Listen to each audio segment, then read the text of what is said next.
Shalom, selamat pagi saudara. Sudah saya katakan berkali-kali bahwa kita saat ini hidup di akhir zaman. Saudara harus mengerti, dengan adanya pandemi corona ini, ya, itu adalah satu rencana Tuhan. Coba bayangin, namanya pandemi itu biasanya hanya lokal, saudara. Pandemi itu kalau bahasa Jawa itu namanya pagebluk, yaitu penyakit menular seperti itu. Biasanya dulu Tuhan itu menghukum orang dengan pandemi atau pagebluk. Pernah di Israel karena Daud bersalah, maka oleh Tuhan diberikan pandemi sehingga bangsa Israel banyak yang mati. Misalnya pagebluk itu ada di Jawa Timur, ya, Australia nggak kena, ya. Jawa Tengah juga enggak, paling cuma ada di Jawa Timur. Dan saya yang paling heran itu pandemi COVID-19 ini bisa menyeluruh bumi, Tuhan. Luar biasa kan? Lalu kitab yang berdoa minta supaya pandemi corona ini dilenyapkan, dihilangkan, itu juga jutaan orang loh, saudara. Tetapi mengapa Tuhan diam? Mengapa? Baru saya tahu bahwa pandemi COVID-19 ini adalah peringatan dari Tuhan untuk umat manusia, bahwa kedatangan Tuhan yang kedua kali ini sudah diambang pintu. Maka berjaga-jaga, hidup di dalam kekudusan. Saudara akan melihat bagaimana kehidupan orang dunia yang semakin fasik. Kalau kemarin, belum lama ini, ya, Habib Rizik itu datang pulang, langsung khotbah disambut dengan ribuan orang. Mulai merasa gagah, mulai berani menantang pemerintah. Katanya mau mengadakan revolusi berdarah. Lah ini celaka betul dia nanti akan diusung. Saudara, orang dunia semakin menggila, tapi orang benar harus tetap hidup di dalam kekudusan. Saudara ngerti, selalu saya katakan bahwa di dalam hidup ini, ya, menjelang kedatangan Tuhan ini ada 7 masa. 3,5 tahun ini adalah masa penderitaan atau aniaya kecil. Dan setelah itu ada 3,5 tahun lagi, yaitu aniaya besar. Dan apa maksudnya? 3,5 tahun aniaya kecil ini adalah aniaya bagi anak-anak Tuhan. Bukan terus Tuhan menghukum kita, tidak. Tetapi ini adalah pemurnian bagi anak-anak Tuhan. Anak-anak Tuhan itu setia nggak sama Tuhan? Tinggal engkau setia atau enggak. Nampak, saudara. Kalau orang yang sungguh-sungguh di dalam Tuhan, saudara, pasti dengan kerendahan hati, pasti dia akan mencari Tuhan, ibadah dengan segenap hati. Tetapi kalau orang yang tidak setia, masa bodoh. Aku datang, gak datang, ya cuma paling saya datang karena saya gak enak sama Pak Handoko sama Bu Eva. Lah ini, saudara, ini yang repot. Bisa-bisa imannya seperti itu akan tertinggal, saudara. Saya ngomong ini, saudara, ya, ini perhatikan. Karena apa? Nanti saudara akan kecewa sendiri kalau saudara tertinggal. Kita ini berapa orang sekarang ini? Ini kira-kira separuh yang akan tertinggal, saudara. Bayangin. Bukan saya sok suci, saudara. Tapi saya selalu mencari hadirat Tuhan. Dan saya ingin engkau juga selalu mencari hadirat Tuhan. Supaya ketika Yesus Kristus Tuhan kita datang yang kedua, kita akan terangkat. Dan dunia ini nanti akan mengalami aniaya besar. 3,5 tahun dianiaya oleh antikris. Bayangin, nanti akan ada hujan es sebesar 50 kilo. Bayangin, Hujan es 50 kilo, kuat nggak? Setelur ayam aja di Cina pernah terjadi seperti ditembak, kaca-kaca mobil seperti kena tembakan aja. Kalau 50 kilo itu seperti apa? Sampai gempa bumi dahsyat, raja-raja pada masuk ke gua kepengen kebrukan supaya mati, tetapi maut itu lenyap. Mau bunuh diri, nggak mati. Itu siksaan bagi orang-orang yang gagal mencari Tuhan dan orang-orang fasik. Penghukuman atas dunia. Saudara, mungkin ada saudara yang enggak iyo. Rasain nanti. Rasain. Kalau yang berkata enggak iyo gitu di dalam hatimu. Engkau akan menangis nanti. Menangis darah pun tidak ada gunanya. Ibadahnya tertinggal. Sekarang saudara, saya contoh. Pintu jam 7.05 tutup. Orang yang mau ibadah telat nggak bisa datang. Ini saya didik. Kenapa?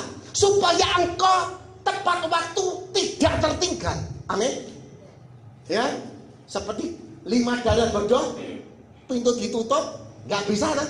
Masuk, nggak bisa. Saya ingin seperti itu, supaya saudara ibadah dengan benar. Ibadah yang benar adalah ibadah yang sesuai kehendak Tuhan. Ingat, ibadah yang benar adalah ibadah yang sesuai dengan kehendak Tuhan. Bukan ibadah untuk menyenangkan atau memuaskan hati kita atau menyenangkan hati kita. Kita tahu bahwa di akhir zaman ini mulailah bermunculan penyesat-penyesat yang membelokkan kebenaran Allah, ya, membelokkan kebenaran Allah, sehingga kita cari gereja yang benar-benar bisa menyukakan hati kita. Ajaran yang benar dari dalam Tuhan itu menyenangkan nggak? Menyenangkan nggak? Nggak menyenangkan, saudara.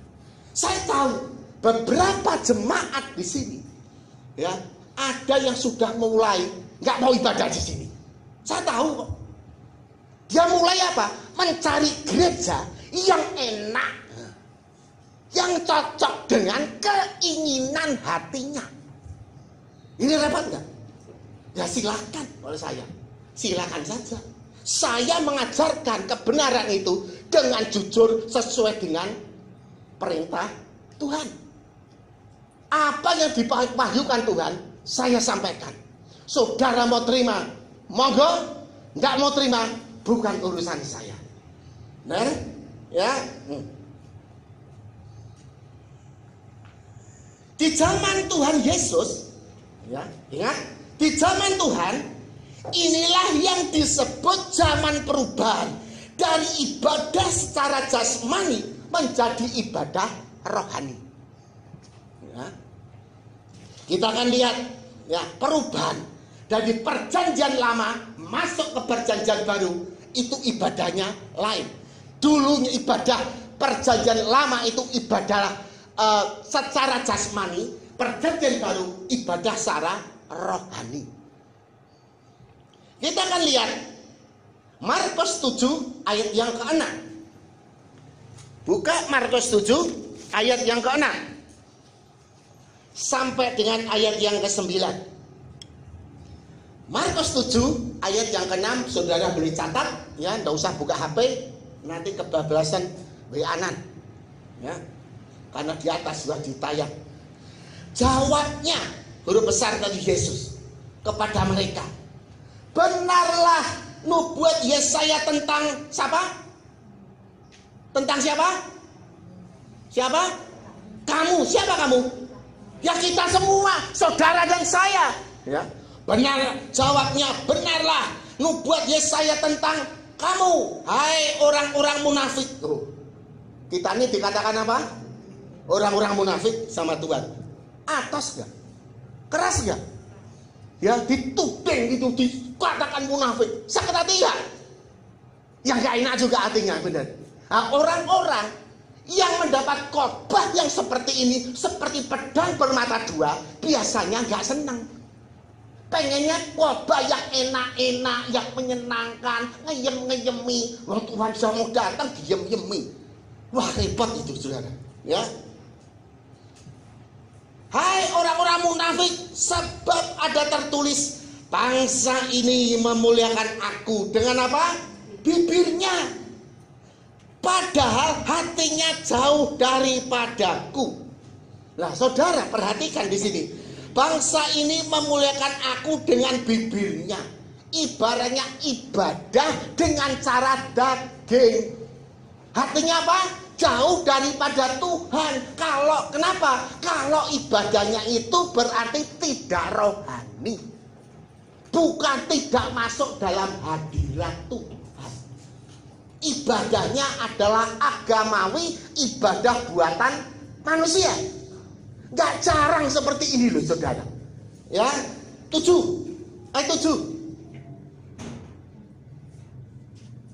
Percuma mereka beribadah, dikatakan percuma mereka beribadah kepadaku, sedang ajaran yang mereka ajarkan ialah perintah manusia. Tuhan dengan tegas mengatakan, percuma engkau beribadah kepadaku kalau ajaranmu itu adalah hanya perintah manusia atau ajaran manusia, bukan perintah Allah. Keras sekali kan ini? Keras nggak? Keras nggak? Orang yang nggak sungguh-sungguh pasti nggak seneng kok. Orang yang tidak sungguh-sungguh dengan Tuhan mendengar firman seperti ini jengkel, benar kan? Tapi orang-orang yang sungguh-sungguh beribadah secara rohani dengan segenap hati, engkau akan dibangun imanmu dan engkau akan jadi orang yang hidup dalam kebenaran.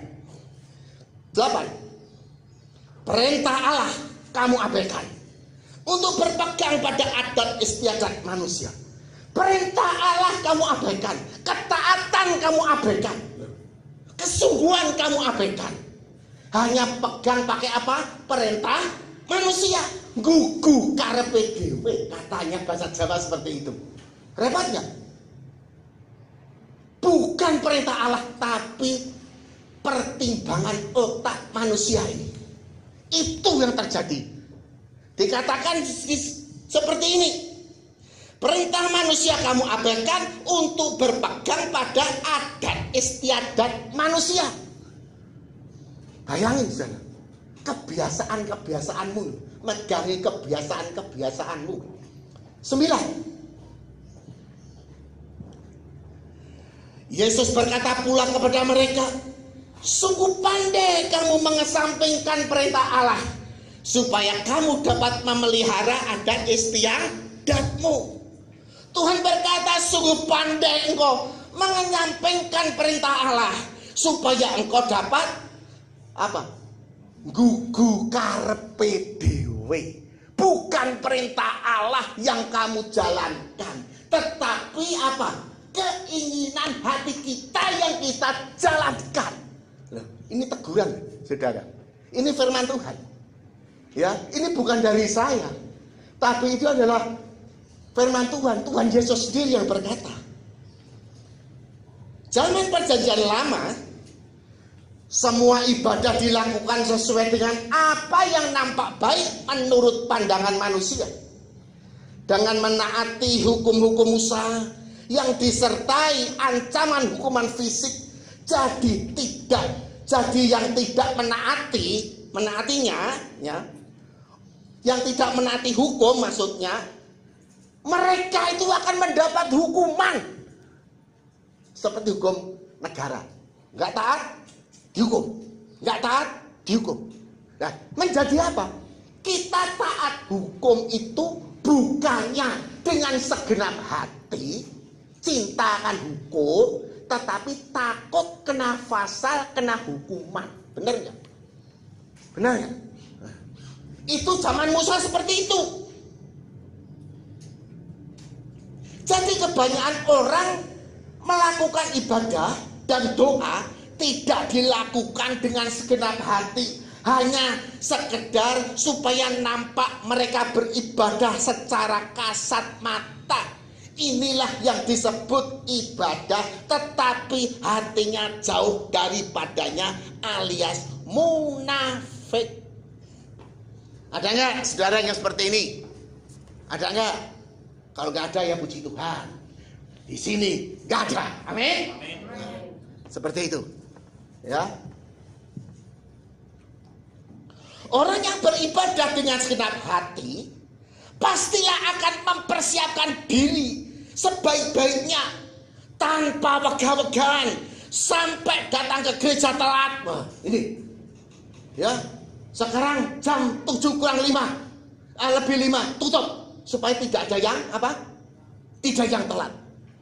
Kalau engkau yang memiliki hati mengasihi Tuhan, rindu beribadah kepada Tuhan, jengkel nggak? Marah nggak? Marah nggak? Kalau orang yang cinta nggak marah, tapi kalau orang yang nggak cinta sama Tuhan ngomel, benar kan? Iya kan? Datangnya terlambat, pulang kasih. Kalau ditegur jawabnya, lebih baik kan telat sedikit daripada tidak datang. Benar kan? Ya, perhitungan manusia itu baik, tetapi di hadapan Allah tetap salah. Ini terbukti tidak dengan sungguh-sungguh menjalani ibadah. Seperti tadi yang saya katakan, dengan adanya pandemi corona ini, saya yakin itu suatu ujian dari Tuhan untuk membuktikan mana seperti kambing atau domba. Saudara ini seperti gandum atau ilalang. Saudara, sekarang dengan adanya pandemi corona ini, ya, ibadah dibatasi. Yang akan ibadah harus apa? Daftar dulu. Biasanya bebas kan? Daftar dulu. Orang yang sungguh-sungguh dalam Tuhan, orang yang benar-benar memiliki kerinduan untuk beribadah, untuk mencari Tuhan, pasti dia cepat-cepat akan daftar lebih dulu. Benar nggak? Tapi orang yang nggak sungguh-sungguh ini, ya wis. Kalau nggak sudah apa itu kuotanya sudah memenuhi, ya sudah, nggak usah ibadah, nggak apa-apa. Ini orang nggak sungguh-sungguh. Tuhan mencari apa? Tuhan mencari hatimu. Tuhan mencari ketekunanmu, bahwa membuktikan bahwa engkau ini mencintai Tuhan dengan segenap hatimu. Bukan, ibaratnya bukan rikuh sama saya, nggak enak sama bapak dan ibu gembala kalau nggak datang. Tetapi ibadahmu datang karena kerinduan untuk mencari Tuhan. Amin.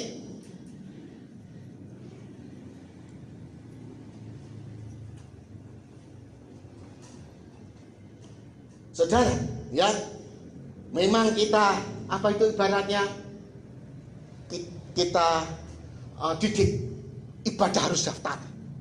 Hanya 35 orang, ya, lebih dari 35 ditolak, dites. Kalau panasnya itu 37 lebih, itu tidak boleh masuk. Bahaya corona. Saudara perhatikan dengan adanya corona ini. Cari uang gampang gak? Hah? Siapa yang bilang gampang? Angkat tangan. Angkat tangan. Siapa yang bilang gampang? Corona ini gampang sekali. Oh, saudara. Corona ini, ya, pandemi di seluruh bumi ini baru kali ini membuat segala-galanya rusak segalanya. Saudara bayangin, virus corona itu hanya kecil, saudara. Benar? Kecil. Tapi apa? Menggoncangkan bumi ini. Sehingga pabrik-pabrik tutup, buruh pada nganggur, toko-toko juga kehilangan apa? Omset. Baru-baru ini saya melihat di YouTube bahwa seorang pengusaha di Jakarta, ya, di Jakarta, pengusaha besar, saudara, itu mati bunuh diri, loncat dari tingkat 3 ke bawah. Karena apa, saudara? Dagangannya sepi, dia tidak bisa bayar hutang karena hutangnya itu banyak. Putus asa, ya, putus asa itu. Itu dekat tante saya dulu. Saudara, Makanya saudara, saya ajar dengan keras, dengan tegas, supaya saudara ini benar-benar sadar. Ibadah jam 7, saudara harus datangnya jam berapa? Jam berapa? Jam berapa? Tepat saja salah kok saudara. Sebelumnya, benar kan? Kalau bisa 6:30 sudah datang, standby, ikut doa pagi. Itulah orang-orang yang benar-benar taat. Kalau kita naik pesawat terbang di jadwal penerbangan jam 7 dan Anda datang jam 7:05, terus Anda ditolak, terus yang tidak benar itu siapa? Yang tidak benar itu siapa? Orangnya yang telat atau pesawatnya yang jelek, yang kurang ajar? Yang mana yang salah? Pesawatnya atau orangnya? Orangnya kan? Ya kan? Sudah dikatakan datang jam 7, jam 7:05. Nah, kalau jam 7 aja sudah tidak boleh masuk di pesawat tuh. Peraturan di pesawat itu 1 jam sebelum penerbangan itu sudah hadir. Check in dulu, bener kan? Berarti kita harus menunggu waktu 1 jam baru dipanggil. Lah kalau telat, apa pesawatnya ditinggal saudara? Apa pesawatnya yang kurang ajar? Pesawatnya kurang ajar ya? Ya enggak lah. Kalau gereja jam 7:05 ditutup, gerejanya kurang ajar ya? Kurang ajar ya? Ini saudara, mungkin gereja lain tidak seperti itu. Saya ajari jemaat supaya taat, supaya mau menjadi pelaku firman, supaya ketika Tuhan Yesus datang, engkau tidak tertinggal, karena sudah kita didik dengan sebaik-baiknya. Amin.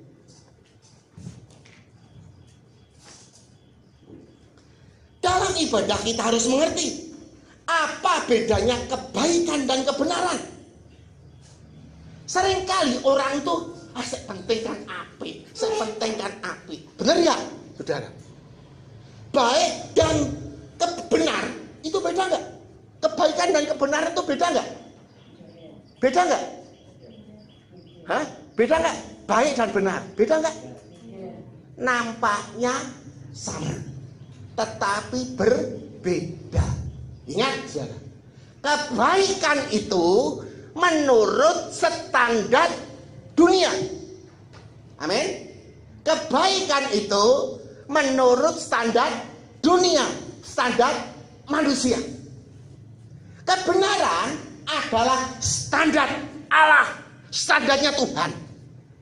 Sesuatu hal yang baik belum tentu benar, tapi kalau kebenaran itu pasti baik. Amin. Ngerti ya saudara? Bedanya kebaikan dan kebenaran.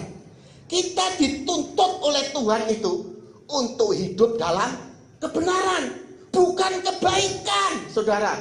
Bukan hanya kebaikan, tapi kebenaran. Kita lihat, kita belajar dari Ayub. Kita buka Ayub pertama, ayat yang pertama.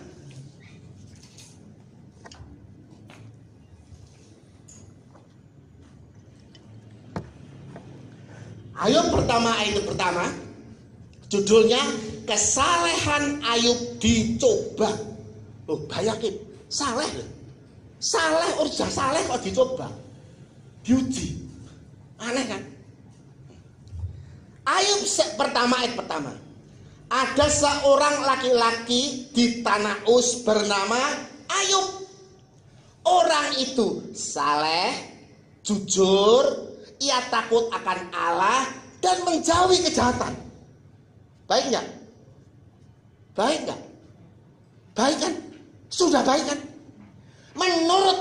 Menurut standar dunia, baik, sempurna.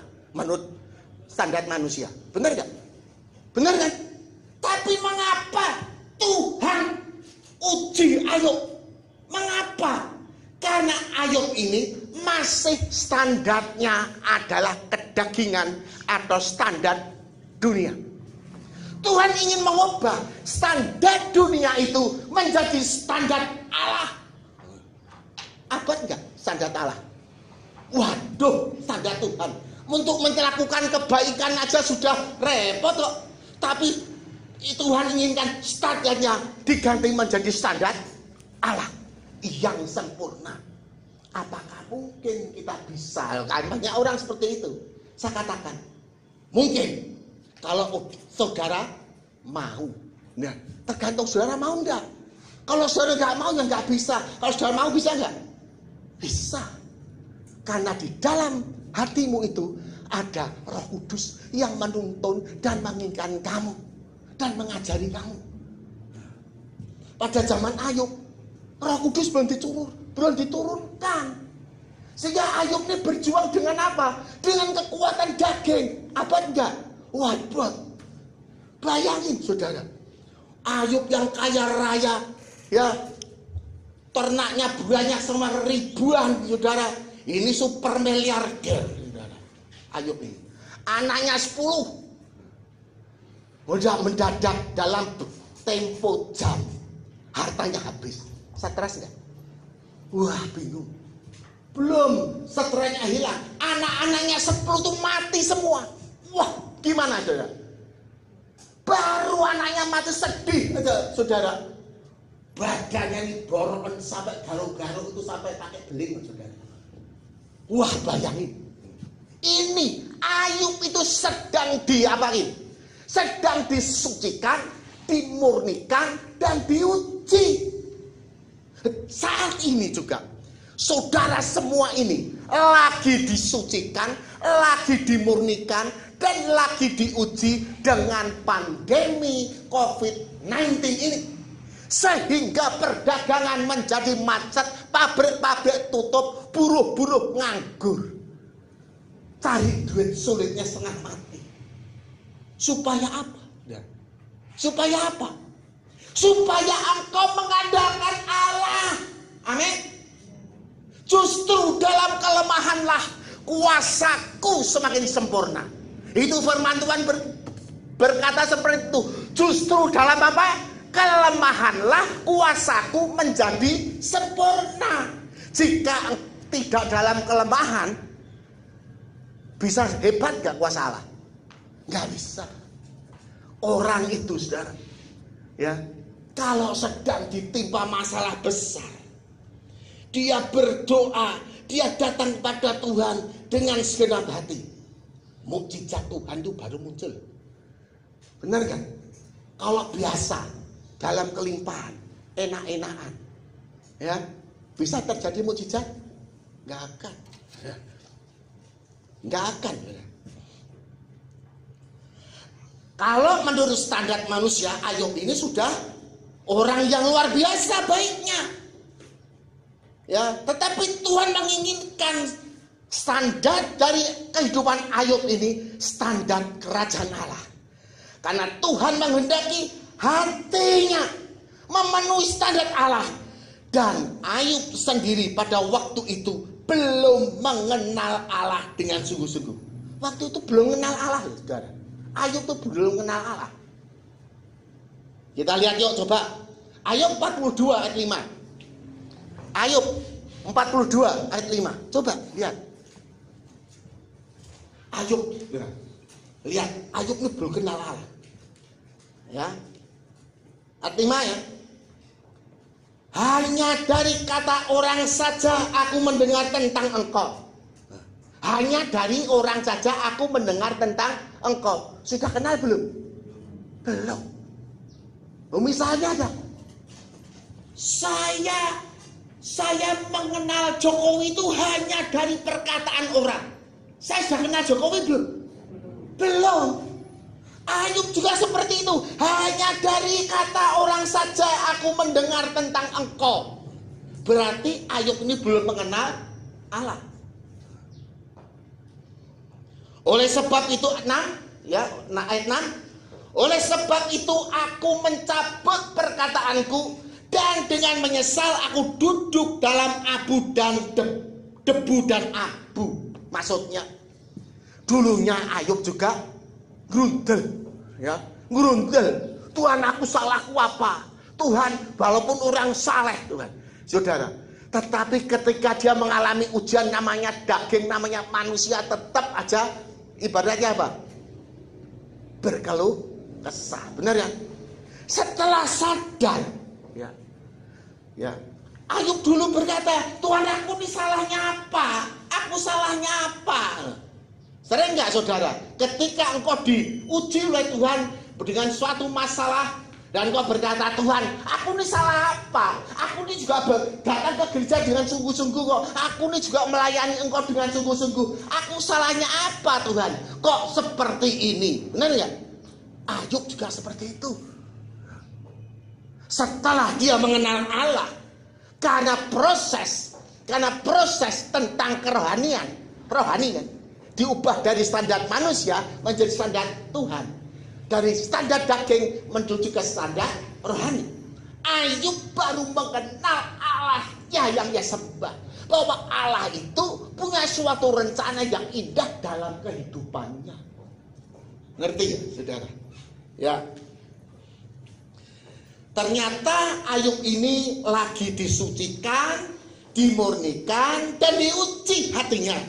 Dulu standarnya Ayub adalah standar dunia. Seorang ibu menghubungi saya dan berkata, karena mendengarkan khotbah saya, yang jelas bukan jemaat, yang penting orang Kristen itu kan tidak membentak-bentak istrinya dan memberi nafkah. Kalau tidak ya tidak ada gunanya jadi orang Kristen. Standarnya apa ini? Standarnya apa? Daging tuh. Pandangannya daging tuh. Ini Kristen daging. Orang tuh Kristen, tapi Kristen daging. Yang dipikir adalah masalah kenikmatan daging. Ya. Katanya seperti ini. Ya. Oh, yang penting orang Kristen itu nggak bentak-bentak istrinya dan memberi nafkah. Kalau tidak, ya nggak ada gunanya jadi Kristen. Lah ibu ini standarnya adalah kebaikan menurut dunia. Kalau begitu, kalau seperti itu, ya semua agama di dunia ini juga mengajukan seperti itu. Benar nggak? Agama Buddha mengajukan seperti itu nggak? Agama Hindu, Islam, ya, Konghucu, ajaran kejawen mengajarkan seperti itu. Jadi sama saja. Ibadah kita ini lain dengan ibadah mereka. Karena standar kita adalah standar kerajaan Tuhan, kerajaan Allah, dan engkau harus mengenal Tuhan dan mengerti tentang kerajaan surga itu ada. Tahu.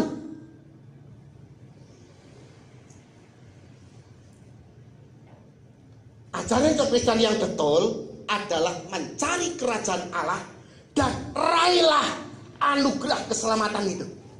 Disuruh apa? Meraih anugerah keselamatan.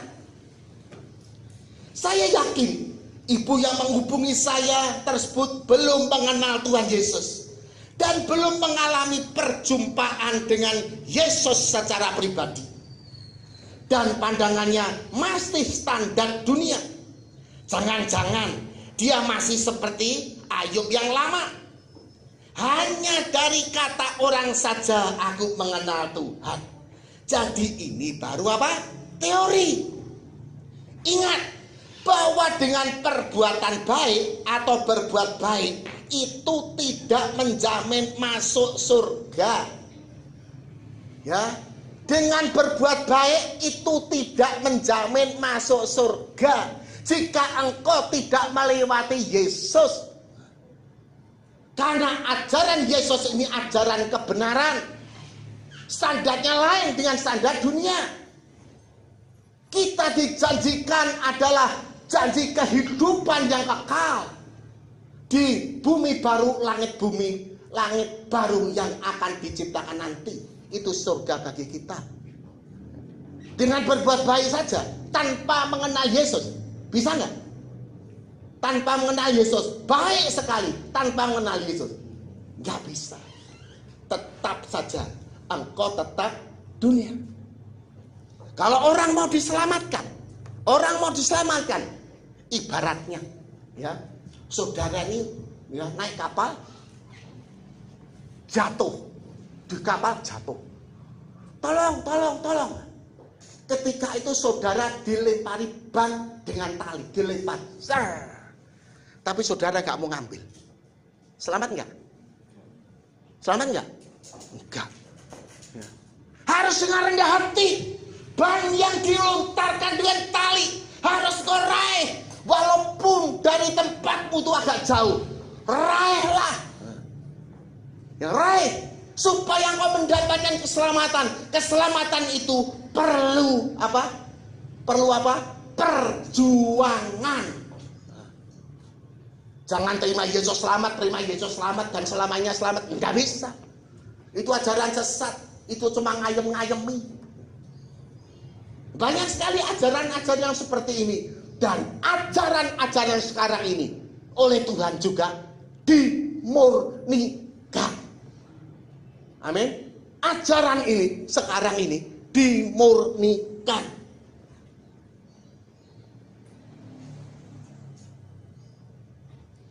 Terus begini, saudara.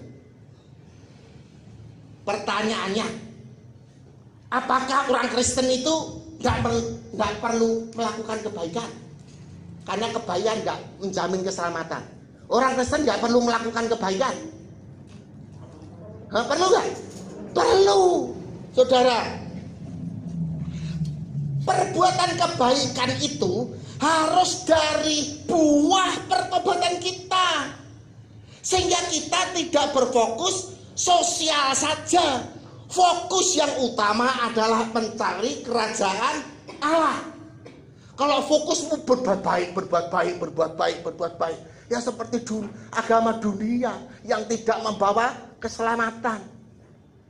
Kebaikanmu itu harus hasil dari apa? Pertobatan. Perubahan dulu. Engkau berubah dari dunia menjadi rohani. Engkau mengenal Yesus Kristus dan mengenal kerajaan Allah. Itu dari itu. Kalau saudara belum sudah amal sosial, terus merasa apa? Dirinya paling baik. Saya dulu juga seperti itu. Saya ketika muda sebelum mengenal Tuhan, saya merasakan saya ini adalah orang yang adalah orang dermawan, suka menolong orang. Saya anggap saya ini masih masuk surga. Anggapan saya. Ketika ada seorang hamba Tuhan datang ke perusahaan saya mulai diinjili, dikenalkan firman Tuhan, saya marah. Oh, nah aku mesti masuk surga karena aku baik. Nah, ini saudara. Ya, kebaikan itu tidak menjamin masuk surga. Amin. Dan kebenaran itu ada jaminan masuk surga. Harus ngerti, saudara. Ya, intinya, saudara. Tuhan Yesus berkata, ya, cari dulu kerajaan Allah dan kebenarannya, maka semuanya itu akan ditambahkan.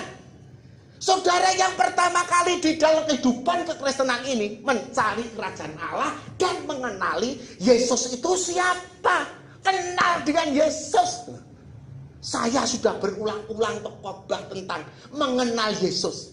Ya, mengenal salaman gitu terus kenal. Tidak, saya dulu kan sudah khotbah.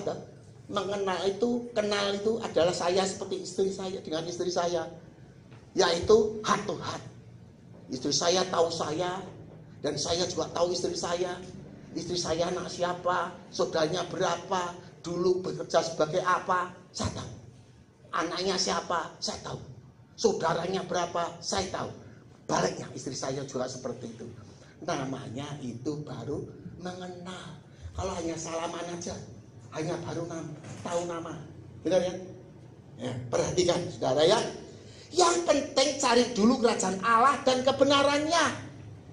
Semuanya itu sosial, semua kebaikan itu nanti akan ditambahkan. Karena hati nuranimu sudah diubah menjadi hati nurani kerajaan Allah. Kebajikan, kesalahan, kebaikan secara otomatis akan mengikuti kita. Orang yang hidup dalam kebenaran pasti pastilah melakukan kebaikan-kebaikan. Dan berkat Tuhan pun juga akan mengikuti kita menurut standar iman ketaatan kita. Ngerti nggak saudara? Ya, setelah kita taat akan firman Tuhan, menjalankan perintah Tuhan, kita berkat Tuhan itu akan tercurah. Menurut apa? Menurut standar iman ketaatan kita. Lah kalau nggak taat, ya sudahlah. Ya kan? Kalau nggak taat ya nggak terima berkat kan? Sudah saya kasih mutu, ketaatan membawa berkat. Saya mau taat karena saya mau berkat. Saya kasih mutu. Kalau itu lupa ya sehingga kok nggak jadi taat, ya bukan salah saya. Pertanyaannya kalau nggak taat, jawabannya itu Kristen bohong-bohongan. Orang Kristen yang nggak taat itu namanya apa? Kristen bohong-bohongan atau iman gombal yang akan menjadi pengacau di dalam gereja pada umumnya. Ngerti nggak saudara? Ya, iman yang gombal ini, nanti akan menjadi pengacau. Nanti kalau saya khotbah dengan keras, terus apa saudara? Bergerombol ya, benar? Bergerombol terus apa? Ngerasani pendeta nih. Pernah nggak seperti itu? Jujur lah. Dan tidak berani ngerti saya toh. Ini seperti itu. Oh, diajari kebenaran, malah apa? Ngelendengi pendeta nih, pakai standar dunia. Oh, diajari masuk surga, ditarik supaya masuk surga, ngelendengi pendeta nih.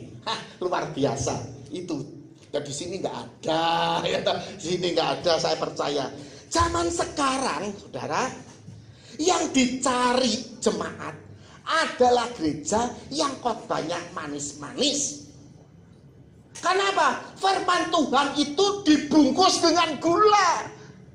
Sehingga apa? Manis. Padahal Tuhan Yesus berkata, firmanku seperti pedang bermata dua.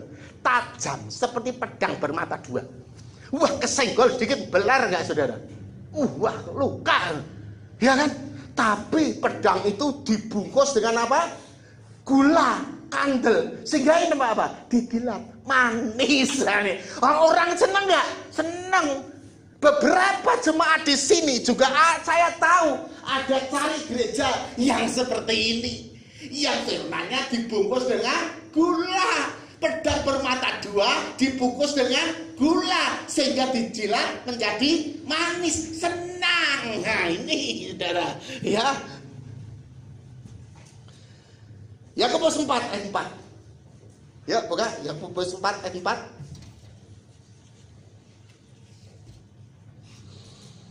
Ya, jangan perhatikan. Saya bacakan. Hai kamu orang-orang yang apa?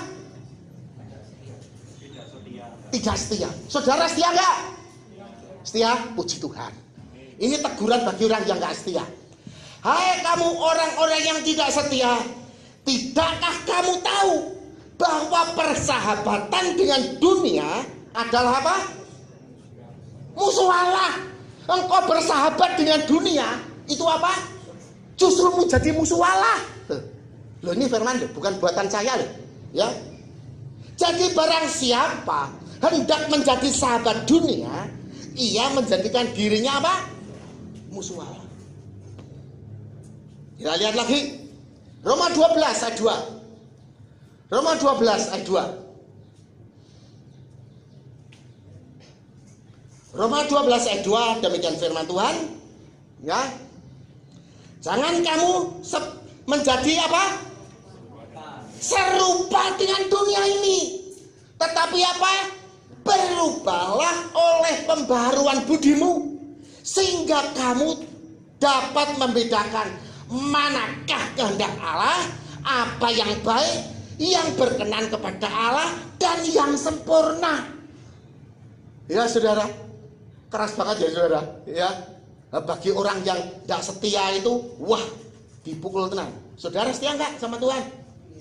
Kalau setia, pasti ada damai sejahtera. Kalau enggak setia, hati ini dongkol. dengar khotbah seperti hanya dongkol ganjal di sini. Sesuk teko ora ya. Sing daripada bongkol tak ndak usah teko. Nah ini.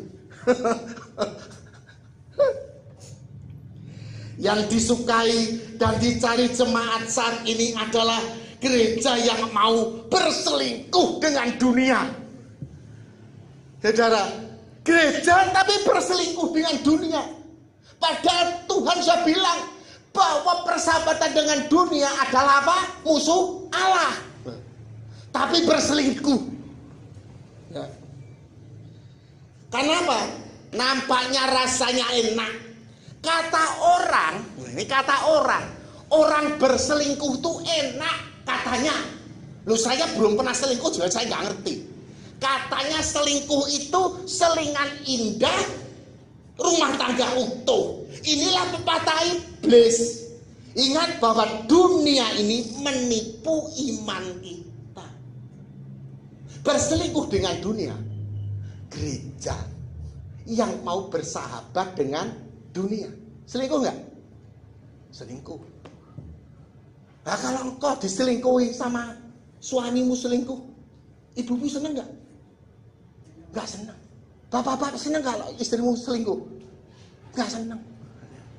Tuhan juga enggak suka jika kita selingkuh dengan dunia ini. Tuhan cemburu. Tuhan katakan, aku adalah Allah yang pencemburu. Kenapa? Tuhan sangat mengasihi kita. Amin. Ya. Saudara, perselingkuhan di dunia itu adalah, ayo ikut Tuhan, pasti engkau diberkati. Ikut Tuhan, pasti engkau akan makmur. Ya, ini perselingkuhan dengan dunia. Daganganmu serahkan Tuhan, nanti diberkati. Loh, saudara, berkat jasmani itu kita butuh enggak? Butuh. Saya butuh. Saya dikasih uang banyak gitu mau enggak? Mau. Saudara mau enggak? Ya mau. Dikasih kekayaan mau enggak? Ya mau. Tapi ingat saudara. Ya, saudara diberi kekayaan banyak. Sudah kuat belum? Sudah kuat belum? Kalau belum saatnya engkau mendapatkan berkat Tuhan, engkau menjadi apa? Mengasihi dunia. Dan menjadi apa? Binasa. Zaman sekarang ini banyak orang-orang Kristen yang dulunya baik ketika dia diberkati sehingga dia menjadi apa? Binasa. Karena menyentuh arus dunia. Pernah saya katakan dulu ada 2 orang di Semarang itu orang yang sungguh-sungguh dalam Tuhan. Ketika dia diberkati sekarang ini menjadi miliarder, malah masuk penjara. Dia pengkhotbah, tapi masuk penjara. Karena tidak kuat karena apa? Selingkuh dengan dunia. Saudara, ya. Tuhan Yesus pun diuji untuk berselingkuh dengan dunia. Ya, katanya seperti ini. Dan iblis membawanya pula ke atas gunung yang tinggi. Itu bukit pencobaan, ya. Saya dan istri saya kemarin ke sana dan saya sudah pernah 2 kali, ya. Dan memperlihatkan kepada Tuhan bahwa semua kerajaan dunia itu penuh dengan kemegahan. Senang enggak? Dilihatin kekayaan dunia, naik gunung dilihatin kekayaan dunia. Senang enggak? Dunia itu indah. Senang. Ya. Dan berkata kepadanya, setan ini berkata kepada Yesus, semuanya itu akan kuberikan kepadamu jika engkau sujud menyembah aku. Maka berkatalah Yesus kepadanya, enyalah iblis, sebab ada tertulis, engkau harus menyembah Tuhan Allahmu dan hanya kepada Dia sajalah engkau berbakti. Bayangin, Tuhan aja ya ditawari selingkuh dengan dunia. Apalagi kita. Dunia itu nipu kita. Kita enak, tetapi membawa apa? Kebinasaan. Loh, bukan saya munafik. Saya ya butuh. Uang itu adalah untuk apa? untuk sarana dalam hidup ini. Bukan waktu adalah uang. Salah. Saudara saat bekerja ya bekerjalah. Saat yang kau beribadah ya beribadahlah. Saat yang kau berdoa ya berdoalah. Semuanya itu ada apa? Waktunya. Amin. Ya.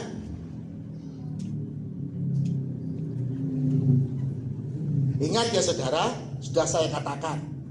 Jadi gereja yang mau berselingkuh dengan dunia ini, yang dicari adalah apa?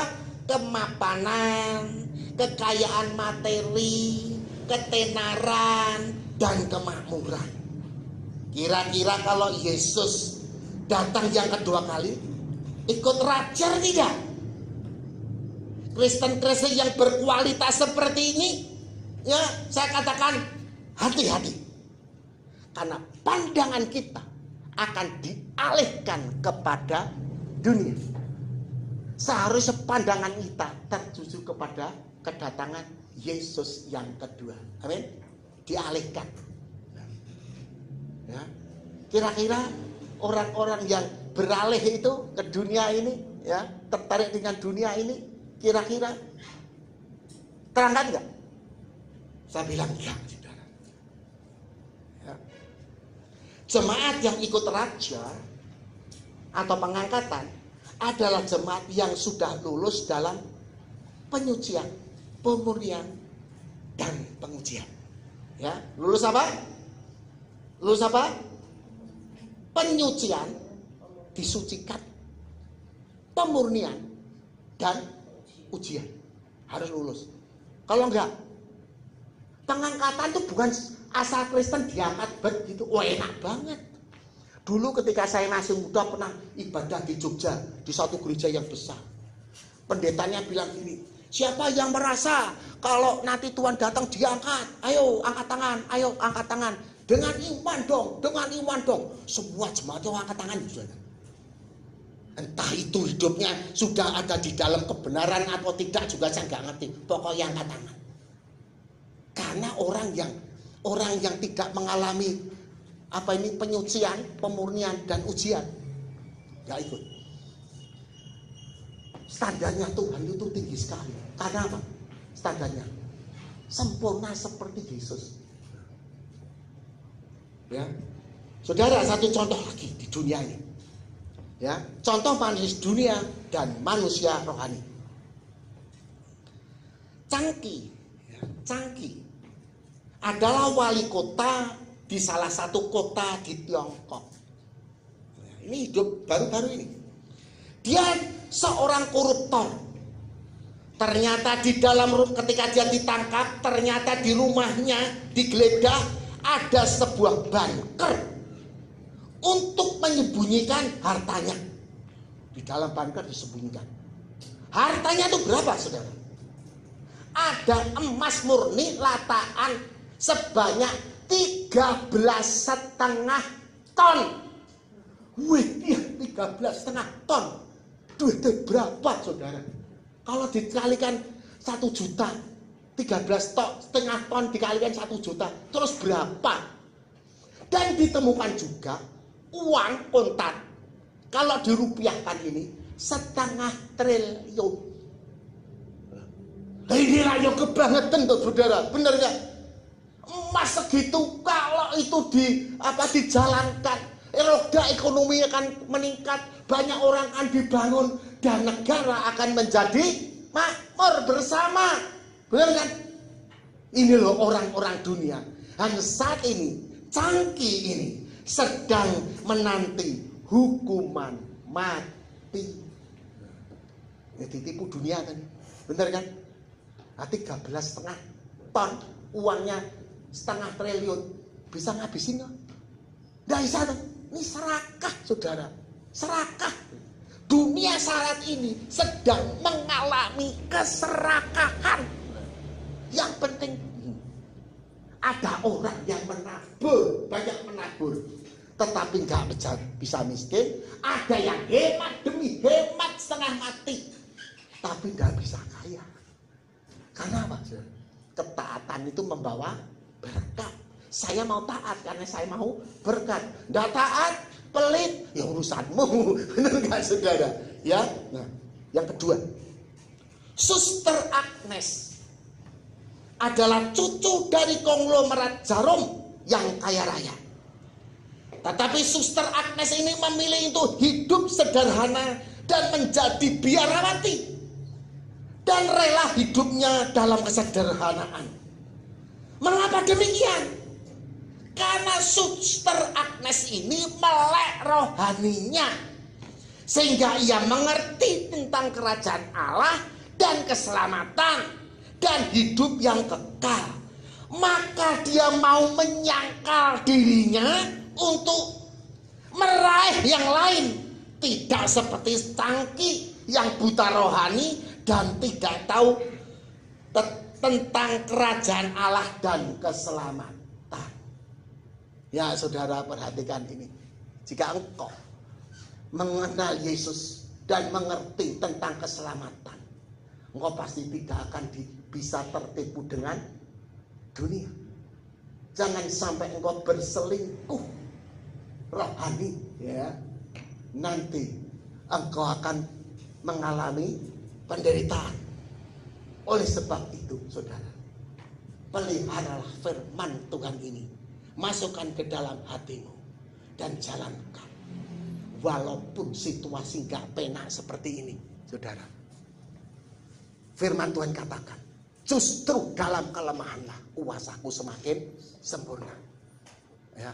Segala perkara dapat kutanggungkan di dalam Yesus. Sebab ia yang memberi kekuatan bagiku. Dan Allahku akan apa? Mencukupi semua kebutuhanmu menurut kekayaan dan kemuliaannya di dalam Kristus Yesus. Ini semua selalu saya katakan sampai ayat ini hafal luar kepala.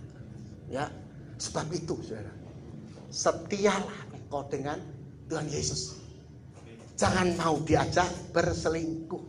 Walaupun nampaknya enak, tetapi buahnya sangat pahit. Amin. Ayo kita bangkit berdiri.